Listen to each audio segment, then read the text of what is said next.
La Voz de América presenta.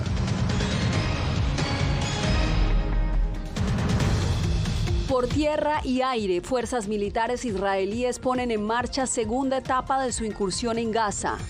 El presidente Biden firma ambiciosa orden ejecutiva sobre la inteligencia artificial. Busca estimular esa tecnología y proteger a los consumidores.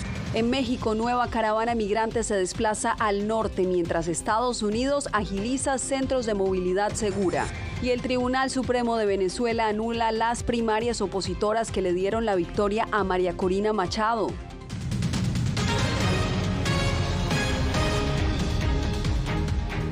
¿Qué tal? Bienvenidos a esta emisión del Mundo al Día. Les saluda Yasmín López. Tropas y tanques israelíes refuerzan hoy sus ataques en Gaza en lo que las fuerzas militares de ese país describen como la segunda etapa de la incursión terrestre. Más de 8.000 palestinos y 1.400 israelíes han muerto desde el pasado 7 de octubre y hoy precisamente el primer ministro israelí Benjamin Netanyahu se negó al llamado de cese al fuego que ha venido haciendo la comunidad internacional. Asegura que este es tiempo de guerra. Veamos el reporte que nos envía Laura Sepúlveda, pero advertimos que tiene imágenes fuertes. Con más infantería, tanques de guerra, ingeniería de combate y artillería, militares israelíes entraron en las últimas 24 horas a la Franja de Gaza. Los ataques continuarán y se intensificarán según las etapas de la guerra y sus objetivos. Aunque Hamás asegura que los planes de incursión a Gaza han sido insatisfactorios, una soldado israelí fue reportada como liberada durante dichos operativos. El primer ministro israelí reitera esfuerzos de liberación de todos los secuestrados e insiste en la evacuación de residentes del norte de Gaza. Benjamin Netanyahu responsabiliza a Hamás de que no se puedan mover a la zona segura. Soy uno de los desplazados al hospital Al-Shifa. Ahora los israelíes dicen que atacarán a Al-Shifa. Lo hagan o no, esto es lo que es normal para nosotros ahora. Las amenazas no nos asustan. Que lancen ataques aéreos tanto como quieran. Al final, todos somos mártires. En Cisjordania, otros operativos militares tienen lugar, según videos publicados por la misma entidad israelí. El Ministerio de Salud palestino asegura que allí murieron 4 personas y 5 más resultaron heridas. La violencia en este sector ha venido también en aumento desde el inicio del conflicto el pasado 7 de octubre. En la frontera con Líbano, objetivos de Hezbollah fueron atacados al igual que un avión lanzacohetes. Reporteros Sin Fronteras dijo que avanza en el análisis de balística para establecer la procedencia de municiones que el 13 de octubre acabaron con la vida de Issam Abdallah, periodista de la agencia de noticias Reuters. Según Israel, a 239 asciende el número de rehenes a manos de Hamás, grupo que desde 1997 integra la lista de organizaciones terroristas de Estados Unidos y que en las últimas horas hizo público un video de 3 rehenes. Aún no nos hemos rendido. Sabemos que están vivos y haremos todo lo posible por rescatarlos. Naciones Unidas se reúne nuevamente en un Consejo de Seguridad de Emergencia tras advertir una creciente hambruna y desesperación en Gaza. Al menos 34 camiones de ayuda humanitaria han llegado a la zona desde Egipto en las últimas 2 jornadas. Laura Sepúlveda, Voz de América. La guerra entre Israel y Hamás está repleta de narrativas falsas que los periodistas buscan corregir, pero las regulaciones de emergencia de Israel para cerrar la oficina local de la agencia Al Jazeera podría conducir a la censura en un panorama de noticias e información ya precario. José Pernalete nos explica. Mientras se intensifica su respuesta militar a Hamás, Israel toma medidas enérgicas contra los medios que, según dice, apoyan al grupo militante. Las nuevas regulaciones de emergencia contemplan el cierre de la oficina local de Al Jazeera, porque supuestamente emite propaganda a favor de Hamás. Los críticos argumentan que las medidas para silenciar a periodistas o a toda una organización de noticias equivalen a censura. Cerrar el acceso a la información y a una agencia de noticias legítima como Al Jazeera nunca debe tomarse a la ligera y es un paso preocupante que implica perder una fuente de noticias creíble. El conflicto entre Israel y Hamás está plagado de desinformación y de información errónea, utilizada como arma para la guerra. Los organismos de control de los medios dicen que el papel de las organizaciones de noticias para desacreditar la desinformación es fundamental y que ninguna voz debe ser silenciada. El rol del periodista es fundamental en la generación del contenido informativo. Solo vigilancia. Comprender que lo único que tienes es credibilidad, ya sea la ABOA, la NPR o el New York Times. Cualquier cosa que amenace la credibilidad de lo que la gente lee o ve es un fracaso. Y siempre tenemos que poner a nuestra audiencia en primer lugar. Voz de América solicitó comentarios al Ministerio de Comunicaciones de Israel y de Al Jazeera. Al cierre de esta edición no hubo respuesta. José Pernalete, Voz de América. El presidente Joe Biden firmó este lunes un ambicioso decreto para regular a las empresas creadoras de inteligencia artificial.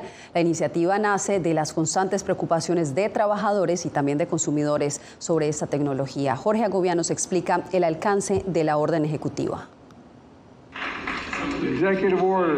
Según el decreto firmado este lunes por el presidente Biden, las empresas que desarrollen cualquier modelo de inteligencia artificial que representen un riesgo para la seguridad nacional, económica o sanitaria deberán notificar al gobierno antes de ofrecer sus productos al público. Al mismo tiempo, ordenaré al Departamento de Energía que se asegure de que los sistemas de inteligencia artificial no presenten riesgos químicos, biológicos o nucleares. El decreto está adscrito a los compromisos voluntarios de 15 empresas estadounidenses para impulsar el desarrollo seguro y confiable de esta tecnología emergente. Entre las amenazas está el robo de identidad e información privada y la amplificación de informaciones falsas, lo que ha generado llamados de alerta de defensores de los derechos civiles. Todos tienen derecho a saber cuándo la inteligencia artificial genera o modifica el audio que escuchan o el video que miran. Con este decreto, el Departamento de Comercio ayudará a desarrollar estándares para marcar y etiquetar claramente el contenido generado por inteligencia artificial. Durante más de 100 días, trabajadores de la industria del entretenimiento en Hollywood han permanecido en huelga. Piden a las empresas otorgar protecciones a los trabajadores frente a la sustitución de la mano de obra humana. Este decreto ordena al gobierno a que ayude a garantizar que la inteligencia artificial no se utilice para defraudar a los trabajadores. Gobiernos de todo el mundo se han apresurado a establecer barreras de seguridad, algunas de ellas más estrictas que las propuestas por el mandatario estadounidense. Jorge Agobián, Voz de América, Washington. Luego de que este fin de semana fuera hallado muerto al sospechoso de asesinar a 18 personas y dejar más de una decena de heridos en un tiroteo masivo en Lewiston, se conoció que la policía de Maine había sido alertada sobre amenazas del tirador. Dos jefes policiales locales le dijeron a la agencia AP que a mediados de septiembre se envió una alerta en todo el estado porque Robert Card, el tirador, quien pertenecía a las reservas de las fuerzas militares estadounidenses, amenazó a su base y también a sus compañeros soldados. Pero después de intensificar las patrullas, el hombre no fue localizado. Vamos ahora a Venezuela, donde el Tribunal Supremo de Justicia dejó sin efecto las primarias celebradas por la oposición el 22 de octubre tras admitir una denuncia por presunto fraude electoral. Álvaro Algarra nos reporta sobre las consecuencias que podría traer esta sentencia. De acuerdo con la sentencia de la Sala Electoral del Tribunal Supremo de Justicia, la comisión organizadora de los comicios opositores deberá consignar documentos relacionados a las 25 fases de las primarias, que van desde la convocatoria al evento hasta las actas de escrutinios, totalización y proclamación. El abogado Ali Daniels, director de la ONG Acceso a la Justicia, considera que es imposible suspender los efectos de un evento ya concluido. Ya las primarias no solamente se totalizaron, se dijo quién era el ganador, sino que además se señaló quién era el candidato a consecuencia de eso, de ese proceso. De igual manera, el máximo tribunal en la misma sentencia dejó sin efecto la inscripción de la candidatura de María Corina Machado, ganadora en el proceso e inhabilitada por 15 años. La activista por los derechos humanos Teresli Malavé repudió que se quiera judicializar un evento realizado por la sociedad civil organizada. Y esta es una iniciativa de la sociedad civil que no tiene que tener control alguno de ningún órgano jurisdiccional porque sencillamente es de la sociedad civil. El dirigente opositor Stalin González, uno de los representantes en los diálogos con el gobierno en Barbados, resaltó que a pesar de la decisión hay que continuar avanzando unidos sin perder el foco que es un cambio de gobierno en 2024. Esto va a ser todos los días, va a ser obstáculos que hay que ir sobrepasando, que hay que tener claro cuál es nuestro objetivo. El Tribunal Supremo de Justicia otorgó un lapso de 3 días a los integrantes de la Comisión Nacional de Primarias para consignar un informe en el que se indique el mecanismo empleado para el resguardo del material electoral y el lugar destinado a tal efecto. Las elecciones locales y regionales en Colombia dejaron un panorama político diferente. Las gobernaciones y alcaldías de las ciudades principales quedaron en manos de los partidos tradicionales tras unas elecciones regionales que muchos leen como un referendo al gobierno del presidente Gustavo Petro. Jair Díaz nos trae el reporte. Más de 22 millones de colombianos acudieron a las urnas para elegir a quienes encabezarán los gobiernos regionales y locales durante el periodo 2024-2027. Analistas consideran que la izquierda fue uno de los grandes derrotados de la jornada. Hay una confirmación del poder que suelen tener en estas elecciones territoriales. Los partidos tradicionales siguen mandando la pauta. La alcaldía de Bogotá, el segundo cargo más importante del país, será liderada por Carlos Fernando Galán, quien ganó con el 49% de los votos. A la alcaldía de Medellín regresa el conservador Federico Gutiérrez. En Cali ganó el empresario Alejandro Eder, representante de la centro derecha. Y en Barranquilla repite Alejandro Char. Pudo más la esperanza en Bogotá. Una esperanza basada en la verdad, en lo posible. Todo lo que hemos planteado es realizable y no prometimos nada solo para ganar unos cuantos votos. En los departamentos de Atlántico, Valle del Cauca, Boyacá y Cundinamarca, los elegidos repiten gobernaciones. Al conocer los resultados de las elecciones regionales, el presidente Gustavo Petro apuntó que trabajará con los dirigentes electos. En las próximas semanas nos reuniremos con todas y todos los mandatarios elegidos y por regiones articularemos los planes locales y el Plan Nacional de Desarrollo. Según las autoridades, 92 personas fueron capturadas por presuntos delitos electorales durante los comicios. Jair Díaz, Voz de América, Bogotá. En instantes, una nueva caravana migrante se desplaza en México con más de 5.000 personas hacia la frontera con Estados Unidos.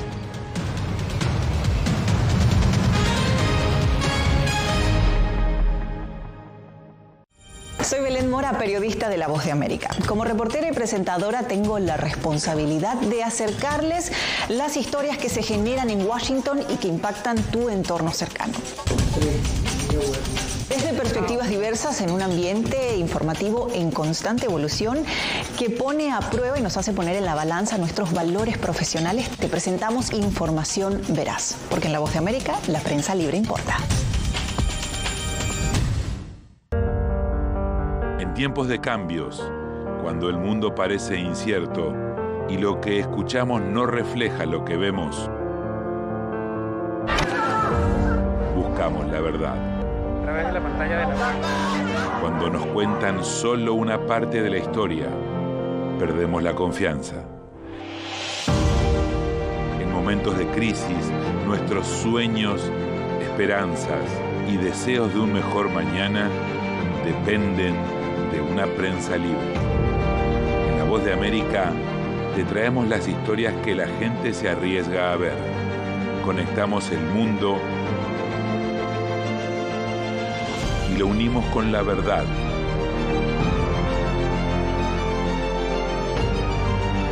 En La Voz de América te presentamos el panorama completo.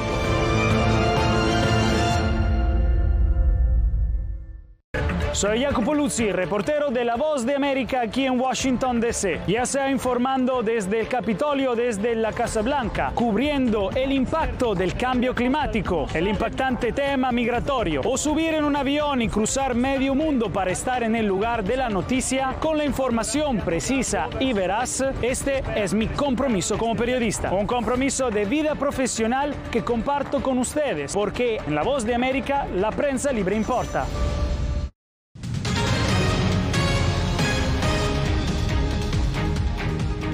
Una nueva caravana de migrantes partió hacia el norte este lunes desde Tapachula. Mientras tanto, el Departamento de Estado reporta que 61.000 personas han solicitado el ingreso legal al país a través de los centros de movilidad segura. Paula Díaz tiene los pormenores desde nuestra sala de redacción. ¿Qué tal, Paula? Adelante.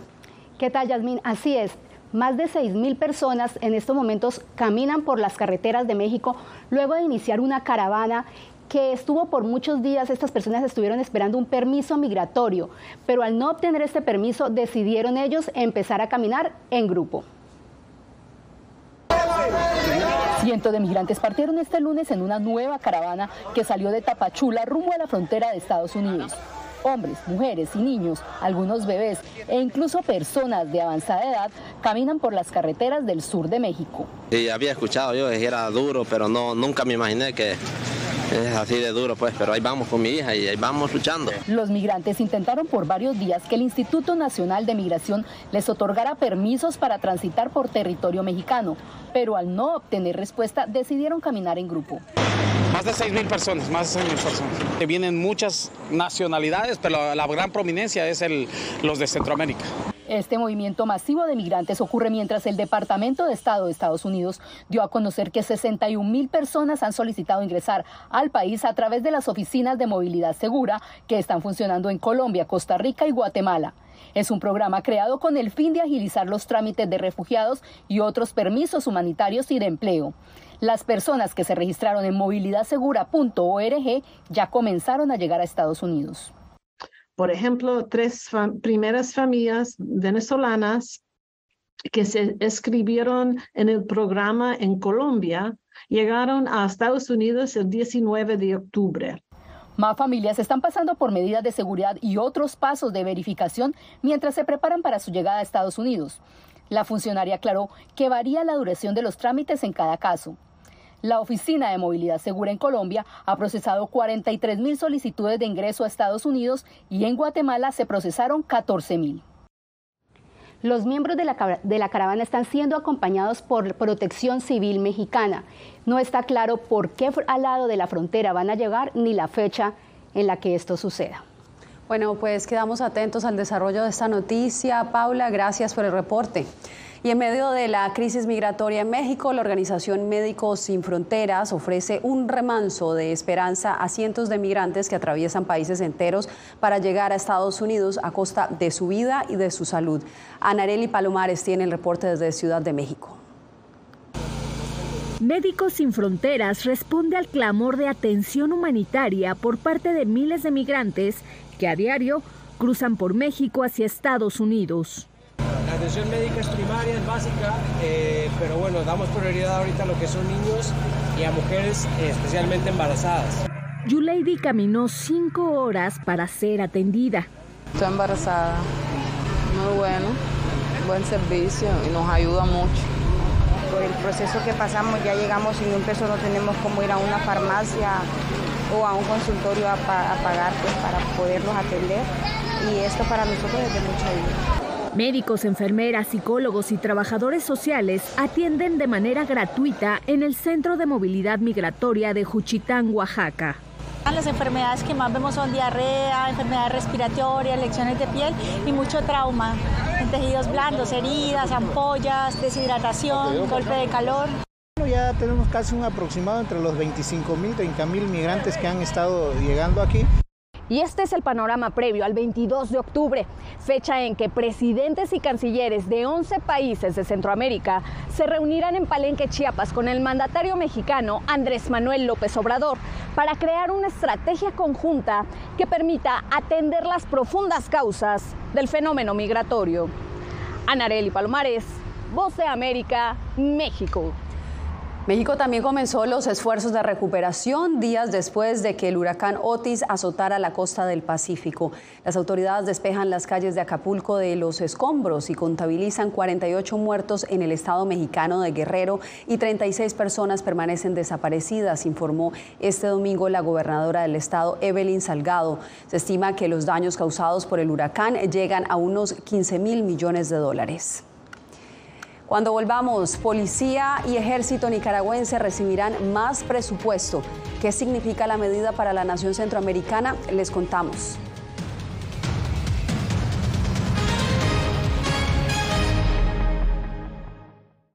Hola, Hola, soy Natalí Salas Guaitero, conductora de La Voz de América. Desde pequeña desarrollé un gran deseo por darle voz a aquellos que son invisibles por una u otra razón. Ya ha sido reforzada. Me enorgullece ser parte de La Voz de América, un equipo en el que la ética y la búsqueda de la verdad siempre son el norte. Desde Washington les informó Natalí Salas Guaitero.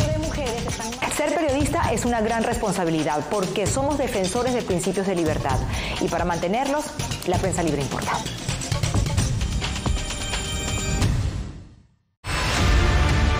No concibo una democracia sin periodistas. El libreto manda a un conflicto constante con la prensa independiente, con los medios de comunicación. Periodismo, la prensa libre importa. Una coproducción de La Voz de América con nuestras afiliadas en la región.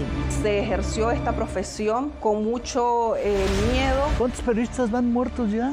Por decir la verdad. Disponible en vozdeamerica.com. Soy Fabiola Chambi, corresponsal de La Voz de América en Bolivia. Retratar la complejidad de mi país para una audiencia internacional le ha dado una nueva perspectiva a mi labor como periodista. Desde esa mirada descubro en el día a día que el trabajo que realizo en La Voz de América me ha permitido dar vida a los valores del periodismo profesional. Aquel que les informa a ustedes, nuestras audiencias, con balance, precisión y profundidad.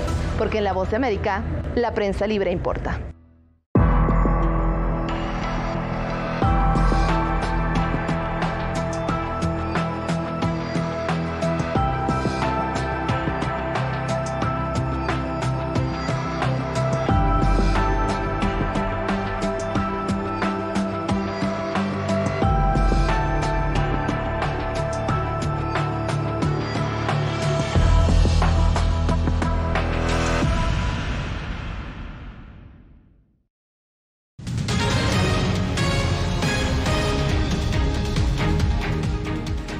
Nicaragua aprobó el presupuesto nacional para el 2024, que incluye un aumento de fondos para el Ejército y la Policía Nacional.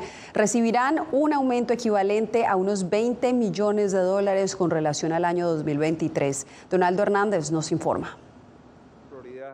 El gobierno de Nicaragua destinará para el presupuesto general de la República 2024 el equivalente a unos $3.600 millones. Según el Ministerio de Hacienda y Crédito Público, hay un superávit de unos $161 millones, con el que buscan objetivos claros. Mayor inversión pública para transformar el país. El Ejército y la Policía Nacional recibirán un aumento del equivalente a unos $20 millones para mejorar la seguridad. Hemos dado batallas sucesivas, incluyendo la batalla para derrotar el golpismo. La investigadora Elvira Cuadra considera que los fondos adicionales para las Fuerzas Armadas buscan mantener la represión contra la sociedad civil. La policía, porque es la fuerza fundamental con la que ellos cuentan para reprimir y contener las protestas sociales. El analista Enrique Sáenz explica que las Fuerzas Armadas dejaron de ser profesionales y ahora son instituciones políticas similares a las Fuerzas Armadas de Cuba y Venezuela. Se transformó drásticamente en un modelo represivo de carácter político y no propiamente policial. La Policía Nacional de Nicaragua ha sido sancionada por Estados Unidos, así como el jefe del Ejército Nacional, Julio César Avilés, por presuntas violaciones a los derechos humanos. Donaldo Hernández, Voz de América. Recuerde que la ampliación de esta y muchas otras noticias está al alcance de su mano. Escaneando con su celular el código QR que está viendo en pantalla, los llevaremos a nuestra página web www.vozdeamerica.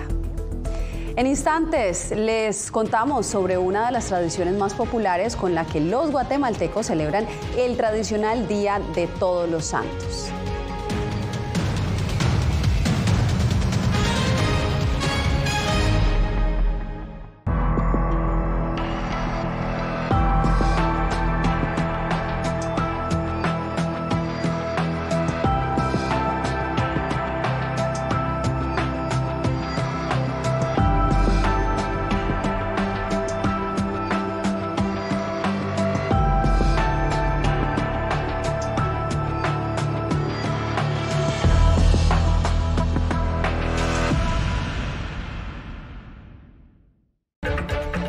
Celia Mendoza, corresponsal internacional de La Voz de América. Desde que me uní a este equipo de profesionales hace más de una década, he tenido la oportunidad de descubrir un mundo de noticias que comparto con ustedes. La Voz de América habló con el director. Porque siempre estoy en el lugar de los hechos, entregando información veraz, clara y precisa, manteniendo nuestro compromiso periodístico, porque en La Voz de América, la prensa libre importa.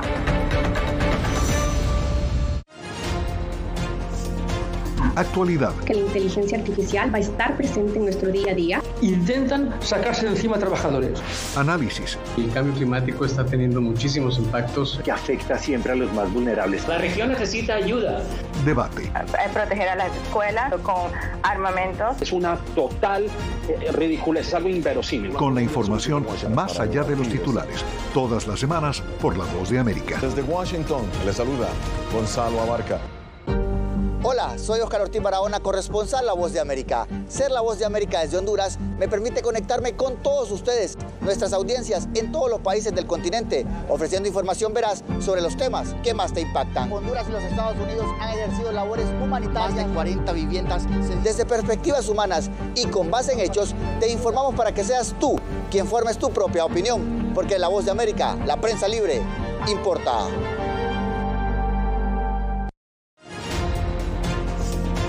Actualidad. Que la inteligencia artificial va a estar presente en nuestro día a día. Intentan sacarse de encima a trabajadores.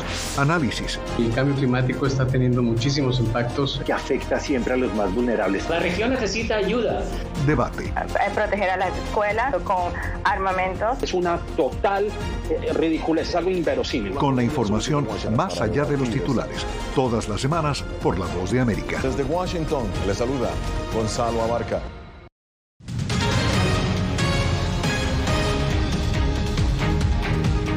Admiradores de la estrella Matthew Perry se agrupan frente al edificio de apartamentos utilizado durante el rodaje de la comedia televisiva Friends en Nueva York. Otros llegaron hasta su vivienda en Los Ángeles, California, y le presentaron sus respetos al actor que encarnó uno de los personajes más famosos de la televisión estadounidense. Perry lidió gran parte de su vida contra la adicción a las drogas y el alcohol. Fue hallado sin vida en su vivienda este fin de semana. Perry tenía 54 años de edad y las autoridades trabajan en este momento para conocer la causa de su fallecimiento. Guatemala celebrará este miércoles el Día de Todos los Santos, una fecha de origen católico en la que la comunidad degusta de una variedad de platillos. Uno muy típico es el fiambre, que aunque tiene un origen español, se ha adaptado a la cultura culinaria de ese país. Eugenia Sagastume nos cuenta más. Lleva entre 40 y 50 ingredientes. Se prepara con varios días de anticipación para que adquiera el sabor ideal. Nosotros iniciamos 15 días antes encurtiendo algunos productos como son las cebollitas, las habas, la pacaya. Un platillo que integra variedad de embutidos, carne de res, cerdo y gallina, legumbres y variedad de quesos que son condimentados con vinagre, orégano, laurel y tomillo. Su origen viene de los españoles durante la época de la conquista. Esto da lugar a esta composición de jamones, esta composición de carnes, embutidos, por ser hispánico, entonces tiene toda esta caracterización. Los chefs naturalmente locales de Guatemala pues le han agregado elementos propios de la cultura de nuestro país, ¿no? Pero con el tiempo y la herencia de generación tras generación se ha vuelto una tradición guatemalteca. De 1954 viene la receta de mi abuela, que luego la traslada a mi señora madre y luego mi señora madre me la traslada a mí. Los guatemaltecos se deleitan con este platillo el 1 de noviembre y muchos lo hacen en los cementerios junto a sus familiares fallecidos. Dentro de los pueblos ancestrales de Guatemala, realizar el almuerzo sobre la tumba del difunto. ¿Por qué? Porque viene ese espíritu de gracias. Eugenia Sagastume, Voz de América, Guatemala. Mañana se celebra Halloween y mientras muchos prepararon sus disfraces, otros ya los exhibieron en escenarios públicos, como estos perros de Key West en Florida que posaron con coloridos trajes junto a sus dueños en una fiesta de fantasía. el evento que duró 10 días y este año en el marco del Festival del Bicentenario de Los Cayos de Florida. Por eso este sábado pasado se reunieron unos 60,000 espectadores que se alinearon en las calles del centro de Key West para admirar la procesión de carrozas motorizadas, incluidas estas mascotas. Con estas imágenes me despido por hoy.